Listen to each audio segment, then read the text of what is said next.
Les points de vue sur l'actualité, c'est maintenant sur Europe 1. Voici le Zoom Écho avec Vincent Beaufils du magazine Challenge. Bonjour. Bonjour. Hier, dans son intervention avant le séminaire du gouvernement, François Hollande a évoqué un certain nombre de réformes. Alors, vous en avez sélectionné quelques-unes, Vincent. Oui, effectivement, puisque le président a rappelé à ses ministres à huis clos qu'1 an c'est court, mais 4 ans ce n'est pas trop long, et que pour préparer l'avenir, c'est aussi faire des réformes. Alors, quelles réformes a-t-il évoqué ? Moi, j'en ai sélectionné 4 dans son propos d'hier.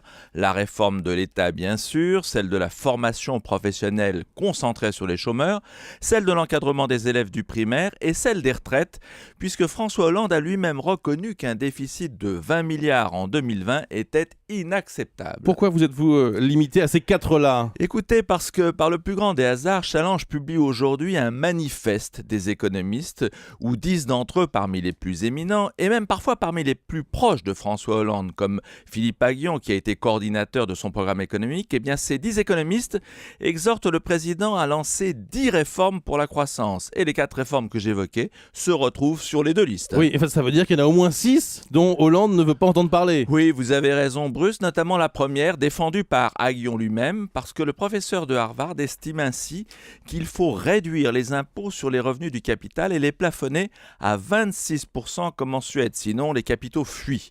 D'ailleurs, la Suède est pour tous nos économistes l'exemple à suivre. Songez que si on rendait nos services publics aussi efficaces qu'en Suède, où l'État-providence n'a pas disparu, loin de là, ce serait 120 milliards d'euros qui seraient économisés, de quoi financer 6 plans pour les investissements du futur. Ces réformes ont-elles vraiment une chance d'être lancées ? Écoutez, oui, car pour la première fois, les Français y sont prêts.